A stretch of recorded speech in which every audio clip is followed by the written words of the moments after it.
okuwayamu ne muganda wange Mayor bakuyita Your Grace Mayor Your Highness. That is Your Highness. Oli Your Highness Kabaka. Your Worship. Your Worship. Maybe. Sure, not anything. Okay. But I don't I like it called Omutuuze Jacob because Mayor tobyagala. Abantu obakolera Jacobo. It's been a while. Yeah. Obakolera. We are celebrating 1 year in office. We have achieved a lot of things. The experience, a lot of things. I love your achievements. Ebichimulo. Jacob bigambe ensi.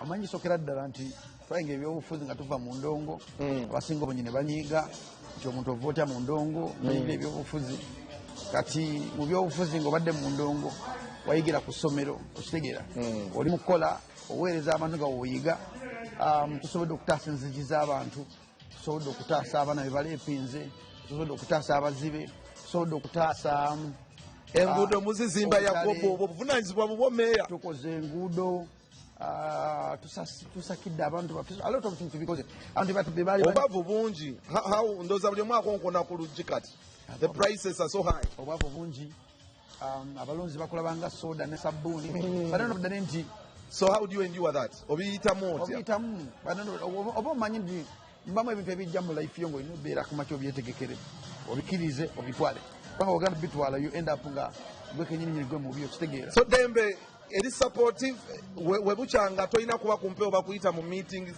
za gundi bakuleka n'ogenda n'obikola Dembe maama wange taata wange endeze mu bukyamu bwange mu mbeera embi mu busungu bwange Dembe beerawo Dembe yampa n'ensako y'abakyala 10 mu bunamwaya buli mukyala miliyoni 2 abakozi ba covid si kyakuzanya ekyo gwe miliyoni kumutanga nti tukwadde miliyoni abakyala miliyoni 2 mwogera zigabira abakyala abakosebwa mu covid it's not ekintu kyogamba nti kyangu nnyo so mu bufuzi bwange oba mu bukulembeze bwange nti nsobodde okukeera ku makya okukola ebintu abantu tebansuubira abantu bali basuubira nti mu mwaka gumu nja kuba nyonoonye nja kuba division gyonoonye nja kuba division gikoze ebintu naye gitutemaasa but omusajja gwe wabba akalulu yaali atya sibbanga akalulu mwe mubimanyi tobanza nisagala kujja nenyona ku terefayina kuno I'm joking, please don't take it personal.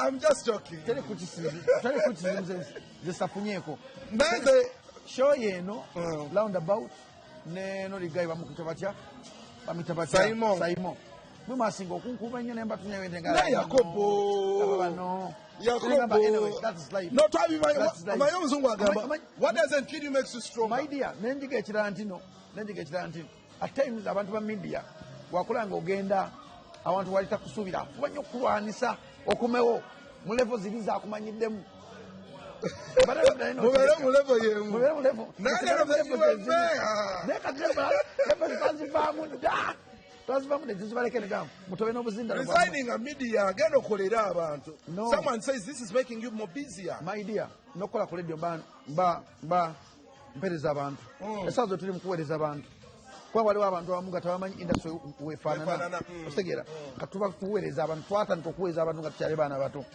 way back before okitegeera nti our voices ziri out there naye nga abantu tebamanyi awo wetufaanana okitegeera kyova nti mu kunoonya akalungu osanga omuntu ng'akaaba nakutunyaga nti yego Jacobo n'akaaba mazigo okitegeera so nze kubange ntwala nti media teriyo media afuna miliyoni 2 taliyo mu Uganda ofuna omusaala gwenkanaki ogwa Meeya just kyaliwo tetufuna sente twagenda kuweereza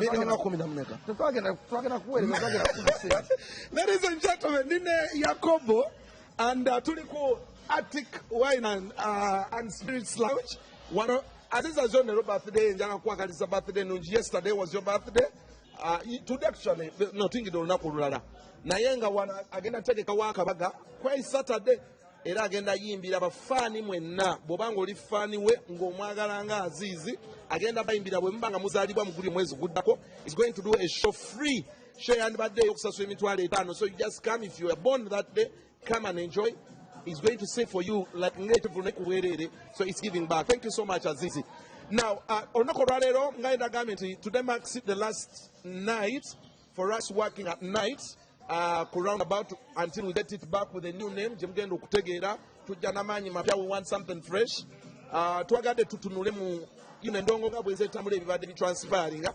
Yeah, we are going to have a lengthy talk.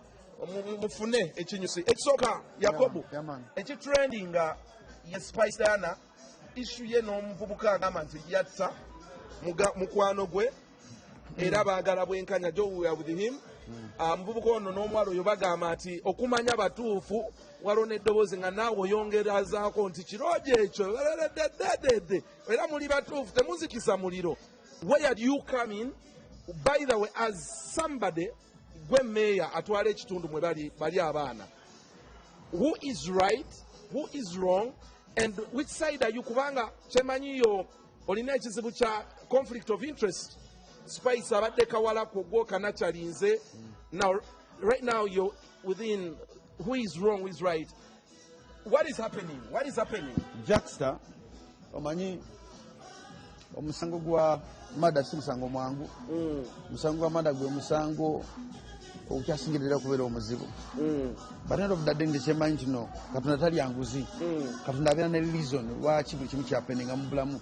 Ate Katonda abeera ne reason n'ensonga lwaki abantu abamu bafa abamu ne babeerawo.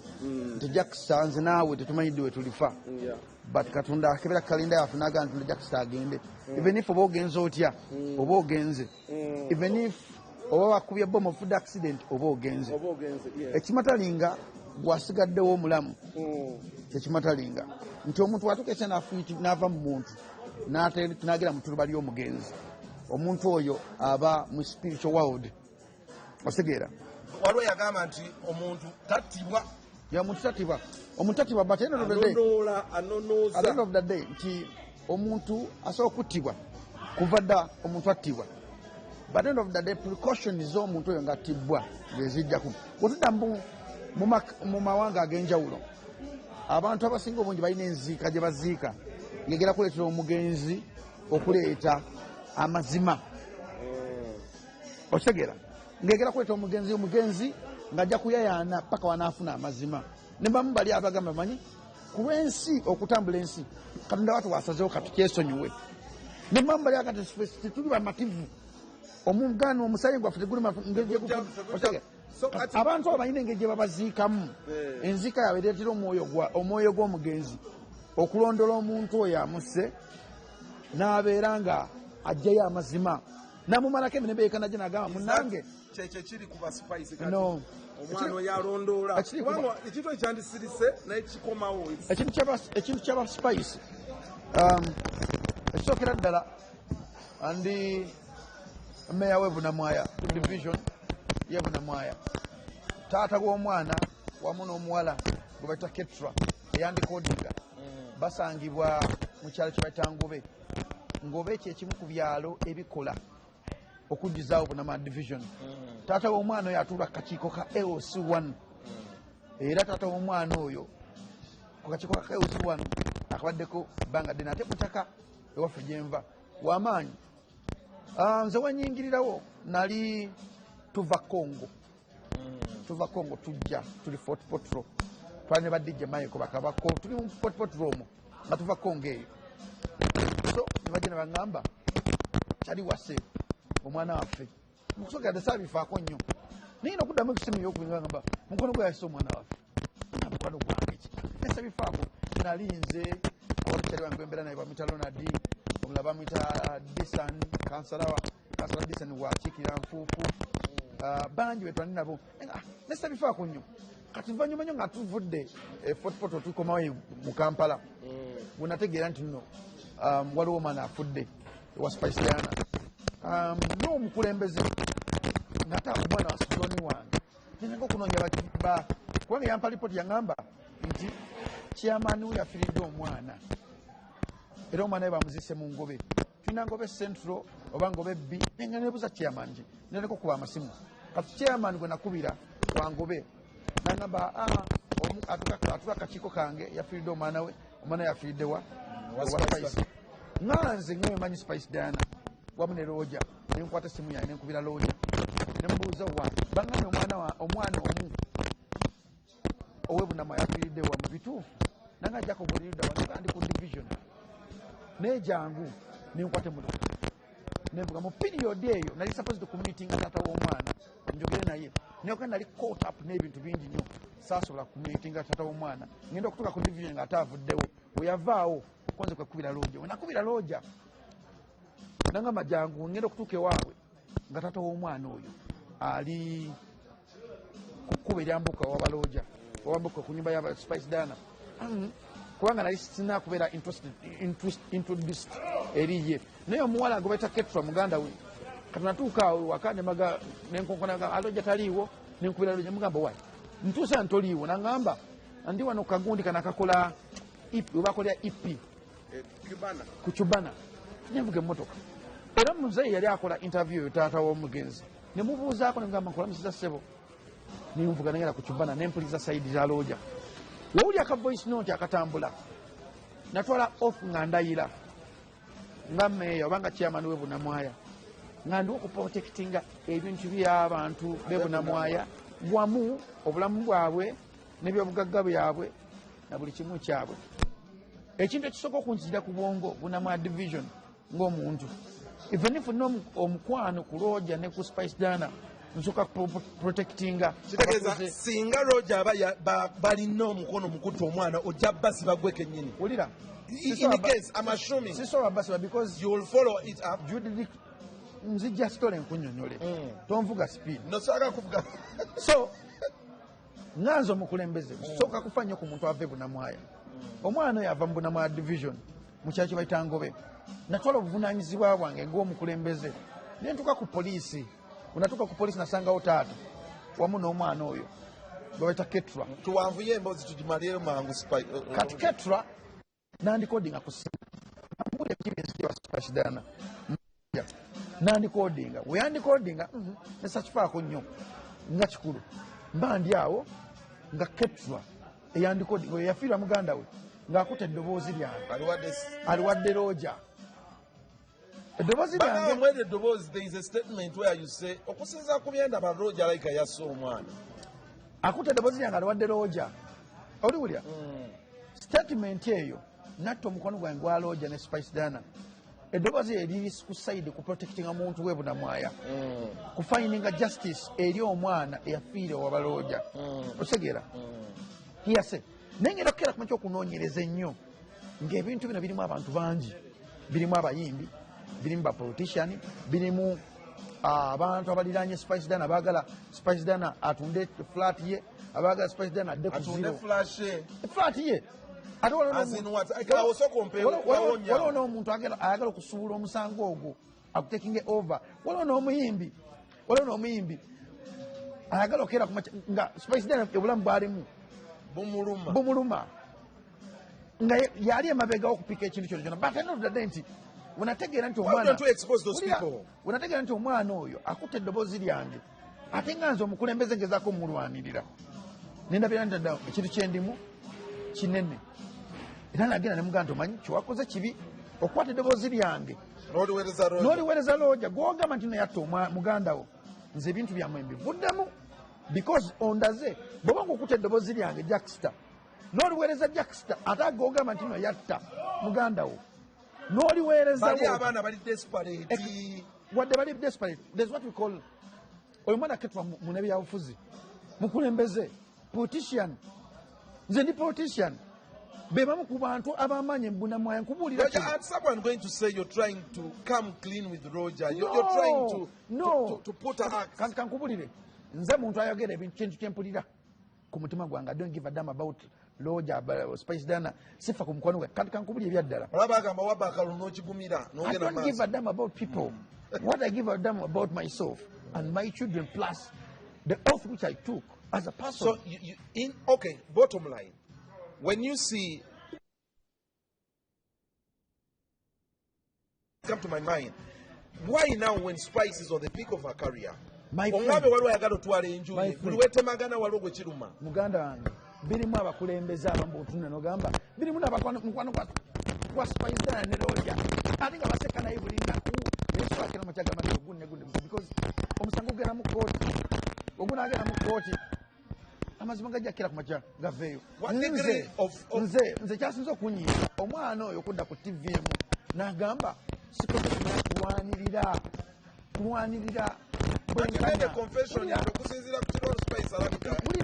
sikoze kimanya kulwanirira mugenzi yafa nga nakeera ku makya nenkwata nenzija ne bandikodinga bo bennyininyini taata n'omwana we ne bandikodinga ne bakwata eddoboozi lyange ne baliweereza omuntu gwebagamba ate yatta nze nendabika omubi w'omuntu gwebagamba.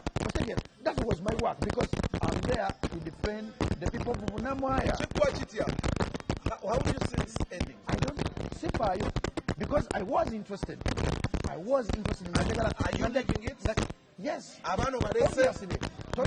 Tosobola macha kuŋŋamba nti okutta eddoboozi lyange nti omukulembeze we Bunamwaya gwogamba saakubeererawo n'olipano oluweza omuntu ate gwogamba yatta. There's a game which is going on. Waliwo akazannyo ke bali mu kuzannya nze nga nze kenda bira dda ntosobola kabeeramu obuzannyo omanyi waliwo obuzannyo bwe bayita obw'ekifiiriza ng'omuntu ayagajja sikola kifiiriza afunemu ssente naye ng'afiiriza damage nze. Family Joy abadde they made a statement yesterday nti baagala Spice agende yeetondere maama ate omuntu ayatta. Does that make sense?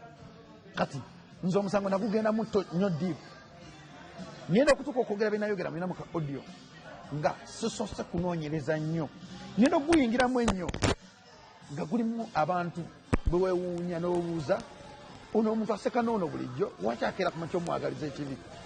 Gravity mwalimu abo. Gravity taliimu. Gravity muntu ali bibi ebirala nnyo. Gravity taliimu. Yali yatabukira Gravity. Oli kyali wa Roger na Spice na babiri bayimbi. Bali babiri. Naye bituna no bigamba Gravity taliimu. Anti sagala ngejo yo someone may think Gravity sajat. Engeja nga manyi no Joy ayino omutima omubi. But lekinyaga ogaba abantu be Bunamwaya. Nakola ng'omukulembeze kyalina okukola. I was so disappointed okulaba Ketra omukulembeze munnange ali katuka ba youth okukwata eddoboozi lyange n'aliwa family n'aliwa balooja bamwe babatta muganda we. But si kibi kyewali oyogera kyali okay. Bwangamba nti kibi kiriwe kiwe kiti bwongamba nti n'omuntu yatta muganda we leader police ku report mugende mu kooti naye tusaakira mwajja in the middle of investigation nenzija nenganda munnange byenzija eri this and this bagenda kujjako banamawulire bagenda kukola ebiti n'okwata byenjogedde n'obipresentingayo w'omuntu gwogamba yatta. What does it mean? Especially ng'olina kw'oyogedde nti nno kusinziira ano Roger kiba kitegeeza ki ekyo kakati nga tova kwena emboozi advise and tell me kigwa kitya nakenda ku matera ngamba sigenda kuddamu kubeera mu bintu bya Ketra ne taata we because and you were mayor with great power comes with responsibility. I've worked for my name for 20 years. Omwana yaze ku TV n'agamba waliwo munnamawulire namulikodinga nze kenyini azanya n'eddoboozi lye yalikodinga ku radio kwenkola nze kenyini nze yabyogera naga nti nabyogera olaga nti alabika Spice batta omuntu nze kenyini nze yabyogera nenkola okunoonyeza kwange nentegera nti ebintu biwanvu ate ensobi gye yakola kwe kuddira eddoboozi yange n'aliwa manager Roger nembivaamu ne bagamba n'abaana ne taata waawe manager Roger akutadde ka pisto one. Ni manager one Roger kati mayiri fulani kankubulemu ekintu omuntu omuntu akyasinza okubeera omukyankala muyenze wata kimanyi nga tukiwulira nko tewaliwo ka pisto teriyo kintu n'okusongamu emmonogo eri awo n'oginsongamu wano ndi mukyankalamu. I don't give a damn about my life. So but anyway, it's bad in every sense of it. You see it. You don't leak conversation like that. It's not about leaking. This is not about leaking.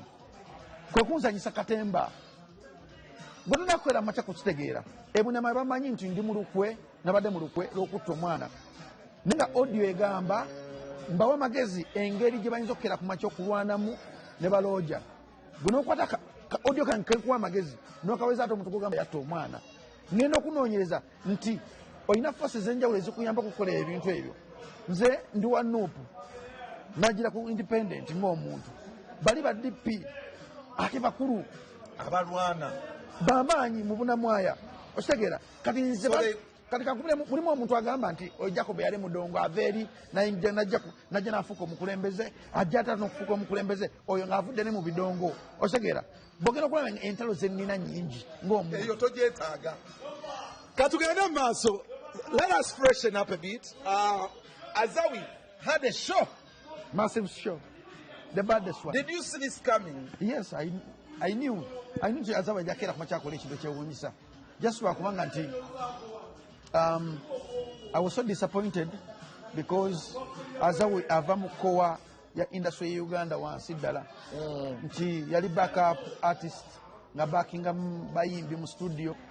Naye mulimu abantu beyakutambulanga nabo bakina ba New York nasanyusa nnyo kubanga pia pounds yamuwadde ku stage abantu beyabeeranga naye mu ghetto nga teri muntu amumanyi nga bayimbi bamaanyi balungi but tebabawadde chance but end of the day she doesn't make decisions muswangu she does nanyini kyabeera ne percentage ya even if Azawi esawa ziri a big brand gye tulina mu Uganda wakira kutenga tunaga nti papa oba Julius njagala gundi abanyimbireko balungi Julius yomu kuba kutik bemanya ba music asobola kutegera music ono mubi ono music mubi ate Julius yomu ku bantu bemanyi abamanyi buli muyimbi yenna akaminga up mu Uganda muno tomita wakuzanya ajabikola mushezi ddako maybe Vinka what are debates Vinka Azawi and Winnie Nwaji why bring a new kid Nemuleka Nwaji what is wrong do you think it's okay is Nwaji and Swang's Avenue in good books yes why not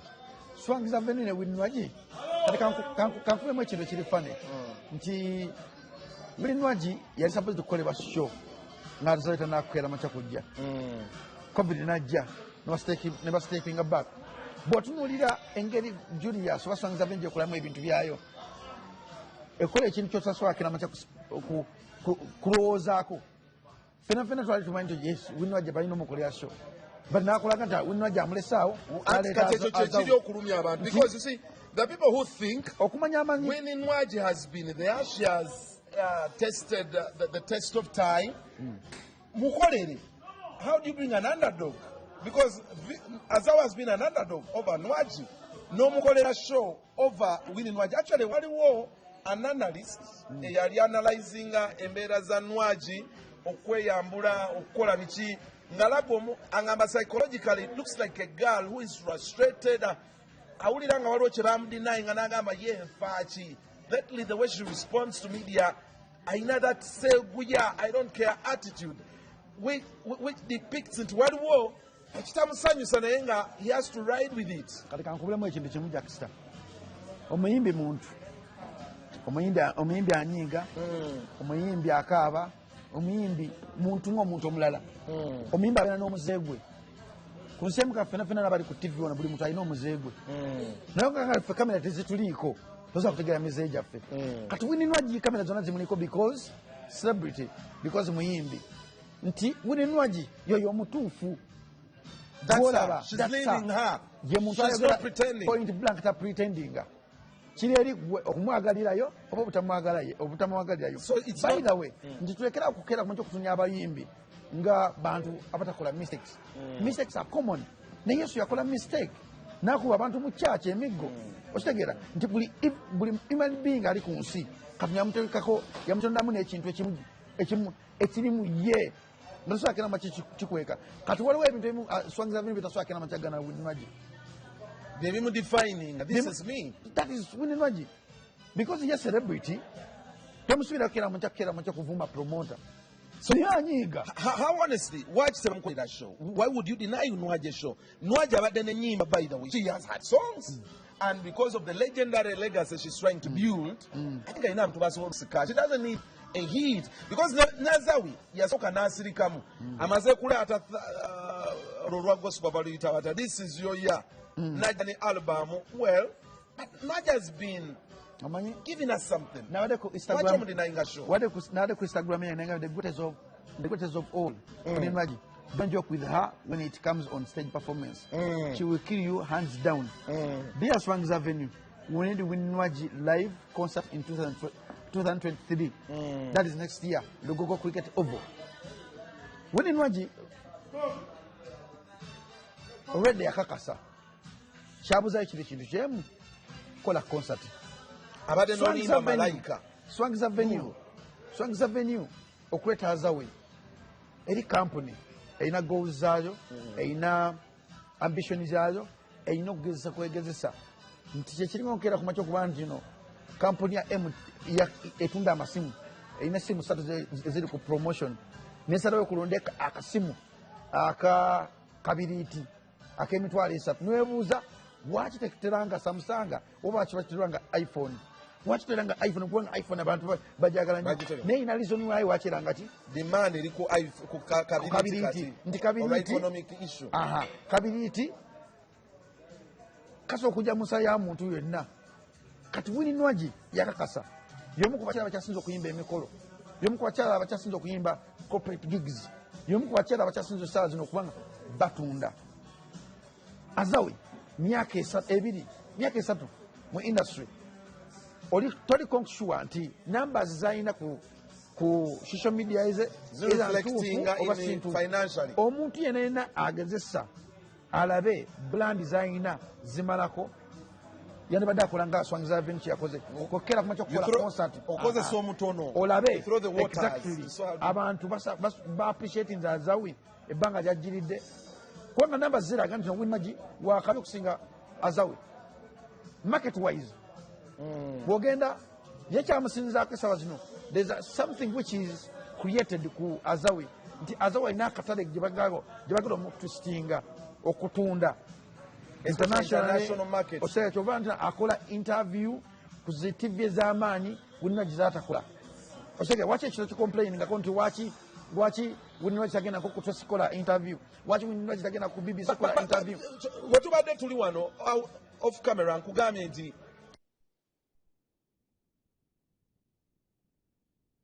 girl I can't that woman which song and I've told you a girl like Nwaji, I wish Swangs acknowledges the power that girl has. She can beat that Tiwa Savage. Bamutigisa, amukuba heads down.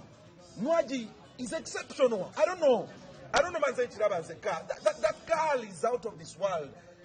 I know. She can beat Africa. Jackster, I do love Winnie Nwaji. Njaga Winnie Nwaji yenna as a brand.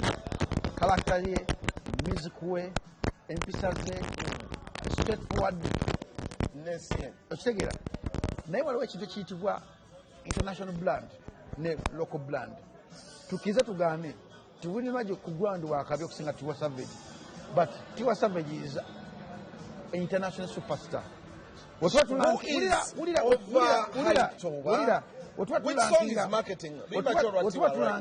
tulankinga Tiwa Savage icon mu Africa owulira omuntu asobola okutunda mu nsi ezisukka mu 10 kyengamba nti swang zirina kyetali kola right because Nwaji can beat this girl heads down. I don't know, there is something they are not doing right to hit her international. obuzibu buli nti nokera ku makina okola show ngogera gikola etaki abannayuganda bali etaki tubasobola kuwagira munnayuganda ojja kusanga abanayijeria bawagira omunnayuganda ojja kusanga percentage y'abannayuganda 10 nga percentage 10 bagenzeko etaki okulaba show ya Winnie Nwaji ng'ojjakera mu makyo otegeke Tiwa Savage etaki ojja kusanga percentage y'abannayuganda abali taki ebitundu 3 oba 4 bebijja ogenda okuwagira Tiwa Savage. Kankubuleko abasajja bannayijeria kye baakola abanayijeria bakitekera mu makina bakkiriza nti nno music waabwe alina okutunda ensi yonna naye tukoze tutya okera ku makya okuba nti music waafe atunda ensi yonna ne bagaziya obwongo bwabwe ekiremye bannayuganda wano okugaziya obwongo bwabwe nti omunayijeria baba agenda mu nsi okupafominga tugeze mu nsi zino ez'amaanyi ezirina kalensi zaabwe nga z'amaanyi nga UK Tiwa asobola okutambula n'abantu 15 oba 2 nga 10 ajja balekayo abantu abe 10 bagenda okulekayo otegera nti omunayijeria ajja kutuuka awantu tugeze mu Uganda agambe manyi ngenda kubeera mu bbalayo awa 3 nensaba okubeku music w'abanayijeria awa 3 zonna zigenda okubeeramu kwekitebe ekiri mu Uganda naye just nga omanyi nti no Uganda tulinamu omuzigo obutaagaliza n'obutaagala kupromotinga talent yaffe ye problem yoka weeba naye nga banayijeria Tiwa Savage ogamba yes I do respect Winnie Nwaji haso ye y'amaanyi nze kulwanga asingira Tiwa Savage but so akema kujjayo ekiri kigamba nti Tiwa Savage icon of Africa. So back to the main talk. If I'm assuming because Azawi Zoe ground heads down. Yep. yagikubye n'agimenyaamenya n'agiyuzayuza n'asembera kumpi ku table of men. a table of men. N'asembera kumpi Teyatuuseeyo. ate n'akutuuka Are you sure? alina okuera ku makya tukakase cricket ovo wagikuba nga sindi nga lokajja ku table of men. So, if it was Nwaji or Vinka, tebandikikubye, would it be a different story? Anwaji, Singa yabadde Nwaji oba Vinka. you If they can't had decided one of the two. omanyi those two brands Winnie ne Vinka zirina audience ya njawulo nti audience ya Vinka efaanagana ya Azawe, audience ya Winnie eri Yonna abagatta bonna. no ayinza okubagatta bonna but then audience ye ya njawulo. Bw'otunya abantu ababiri Vinka ne Winnie Against Azawi. against Azawe nti music wa Winnie atukira ku kowa yonna eya industry nga wetambula.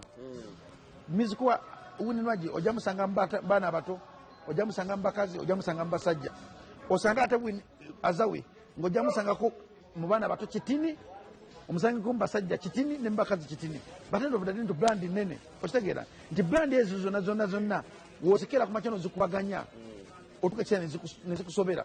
So Swangz Avenue kyekola kiri professional. Omanyi business Ekibuuzo kiba nti bano bandisaze bandikoze nga Azawi.